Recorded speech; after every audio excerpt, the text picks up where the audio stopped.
Hello guys and welcome back another case study with me. और thank you guys. पिछली जो video मैंने मामा के ऊपर बनाई थी, यानी कि मामा मतलब मामा गाय के ऊपर, वो काफ़ी मेरी एक्सपेक्टेशन से काफ़ी ज़्यादा अच्छी गई और थैंक यू गाइस उसके लिए। आज एक नए केस के ऊपर हम बात करने वाले हैं। और जैसे कि आप लोगों ने नॉर्मली देखा होगा कि रिलेशनशिप में जो लोग होते हैं वो कई बार ऐसी चीज़ें कर देते हैं जो कि शायद उनको नहीं करनी चाहिए थी, और ये चीज़ का परिणाम उन्हें आखिरी में जाके भुगतना पड़ता है।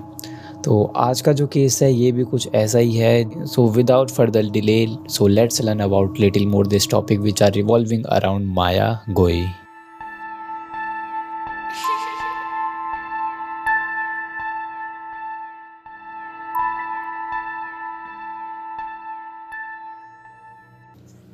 तो शुरुआत करते हैं अपने केस से। और सबसे पहले जो हमारा मेन सब्जेक्ट है उसका नाम है माया गोगाई। और ये एक 19 साल की लड़की थी। माया गुवाहाटी शहर में आसाम में रहती थी। एक छोटी सी उम्र में अपने माँ बाप को खो देने के बाद अब उसकी ज़िम्मेदारी उसके मामा और नानी ने ले ली थी। ज़िम्मेदारी लेने के बाद अब माया उनके साथ ही रहती थी। जैसे जैसे माया बड़ी होती गई, उसके साथ के जो बच्चे थे वो उनसे काफ़ी ज़्यादा मैच्योर हो गई। समय के साथ साथ वो अपने आप को एडप्ट करना सीख गई थी। इवन बचपन में भी माया अपने साथ की उम्र के बच्चों से थोड़ा सा ज़्यादा मैच्योर हो गई थी। लड़की जो थी वो अब काफ़ी ज़्यादा समझदार हो गई थी।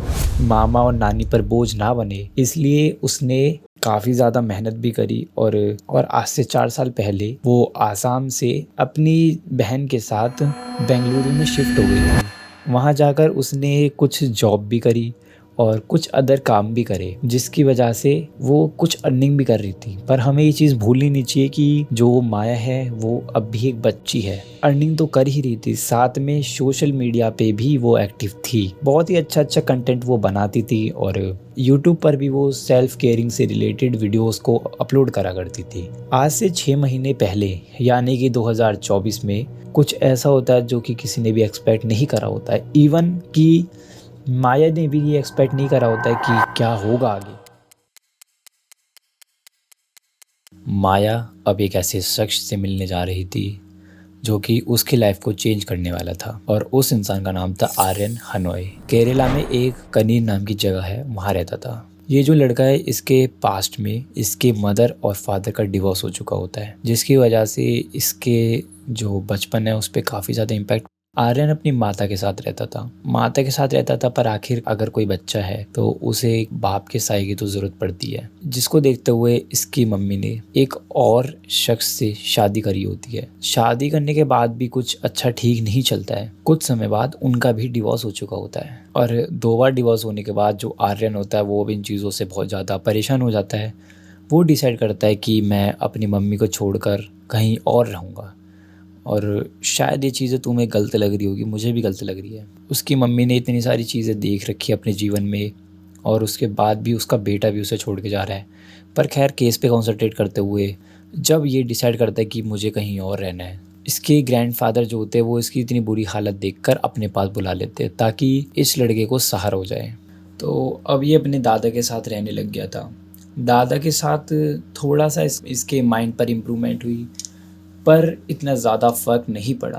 कॉलेजेस में जहाँ बच्चे अपना कुछ करियर बना रहे थे, ये वहाँ पर भी हर सब्जेक्ट में फ़ेल हो रहा था। वहाँ भी कुछ ज़्यादा खास नहीं हुआ। कम परसेंटेज की वजह से इसे ढंग से डिग्री भी नहीं मिली। He finally decided to move on Bengaluru. Bengaluru में जाने के बाद ये तो नहीं पता कि ये बेंगलुरु में किसके साथ रहता था, पर मेनली ये चीज़ बेंगलुरु में जब ये रहता था तब इसके पास फ़िलहाल के लिए तो कोई जॉब नहीं थी। तो ये बेंगलुरु में अपने फ्री टाइम का मतलब पूरे दिन इसका फ्री था, तो ये अपने टाइम में सोशल मीडिया बहुत ज़्यादा कंज्यूम करता था। अब इसने बम्बल भी चलाना चालू कर दिया था। बम्बल पे तुम समझ ही गए हो कि आखिरकार इसको बम्बल पे कौन मिला। तो बम्बल पे माया जब इसे मिली तो इन दोनों की हुई कन्वर्सेशन। अब दोनों काफ़ी ज़्यादा क्लोज हो चुके थे। दोनों पूरा दिन एक दूसरे से बात करा करते थे। उनकी काफ़ी ज़्यादा गुड कन्वर्सेशन स्टार्ट हो चुकी थी। I think is missing in her life which are parents attention और अ लव। और अब उस चीज़ की कमी उन्हें पूरी हो रही थी।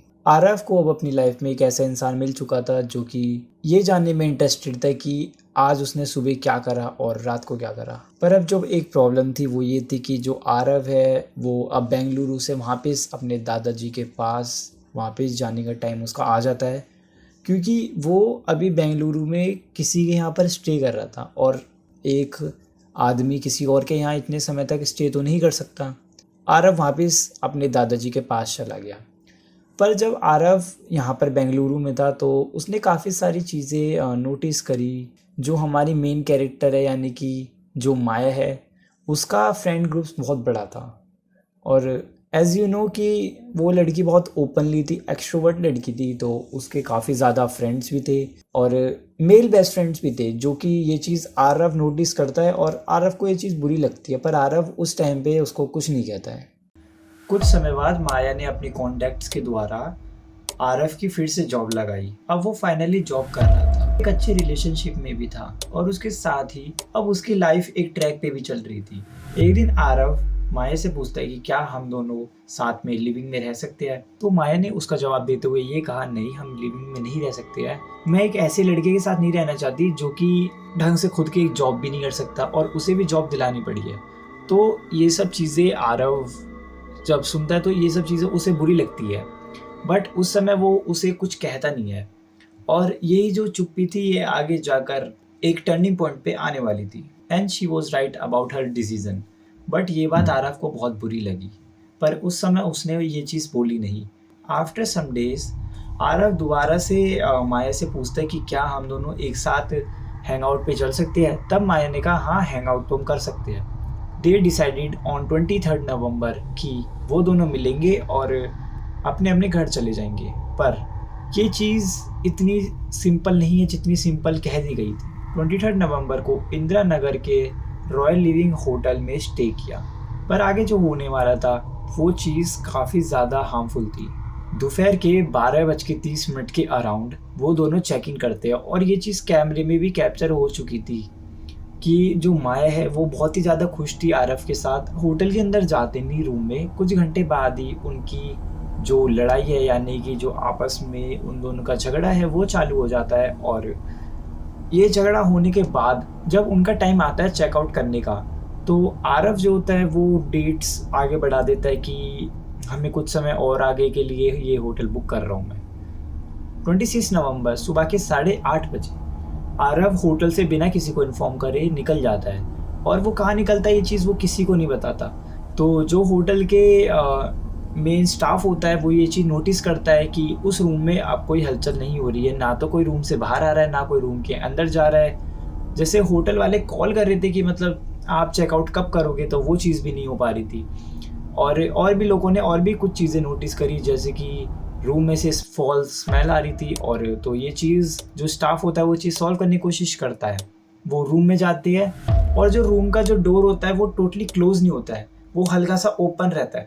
स्टाफ रूम में जाता है और वो रूम में क्या दिखता है, 19 साल की माया की बॉडी होटल के रूम में बेड पर पड़ी हुई है और आरव का कुछ पता नहीं है। ये चीज़ देखने के बाद जो होटल का स्टाफ होता है वो तुरंत पुलिस को कॉल करता है। तो पुलिस फटाफट आरव के पीछे आरव को ट्रैक करने के लिए लग जाती है, जो कि 3 टीम बनती है। एक टीम होती है वो नॉर्थ इंडिया में सर्च करती है, एक टीम होती है वो केरला के लिए निकलती है, और एक टीम जो वहाँ की टेक्निकल यानी कि जो डिजिटली चीज़ें यानी कि कैमरा फुटेजेस से डाटा इकट्ठा करता है। लेकिन एक सोचने वाली बात है, उसकी बॉडी पर मल्टीपल स्टैचेस के निशान थे, उसके सर से ब्लड भी फ्लो हो रहा था। और ये सब देखकर साफ पता चल रहा था कि ये मर्डर जिसने भी करा है वो बहुत ही अनप्रोफेशनली तरीके से करा है और उसने निशान मिटाने की कोशिश भी नहीं करी। ये चीज़ पुलिस के केस को बहुत आसानी से कर देता है कि आखिर हमारा जो मेन प्राइम सस्पेक्ट है जिसने ये मर्डर करा है वो कौन है। 30 नवंबर शाम के 4 बजे पुलिस आरव को फाइनली अरेस्ट करती है और उससे पूछताछ करती है कि आखिर उसने ये चीज़ क्यों करी।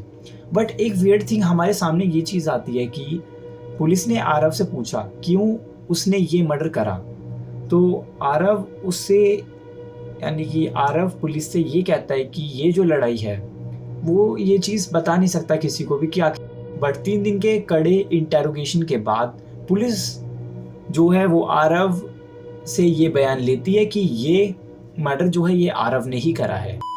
सॉरी गाइज, ये जो वीडियो है ये मेरे को काफ़ी समय लग गया इस वीडियो को बनाने में, शूट वूट करने में। और ऐसा नहीं है कि मतलब बहुत बिजी रहता हूँ मैं, पर ऐसा नहीं है कि बस यही कि स्क्रिप्ट ढूंढने में नहीं, मतलब स्क्रिप्ट बनाने में और शूट वूट करने में टाइम ज़्यादा लगता है। तो I am very trying to upload fast videos. और थैंक यू गाइज, इस वीडियो के लिए इतना ही। अगर आगे जाके कोई अपडेट्स मिलते हैं तो I can share in my description. And thank you guys.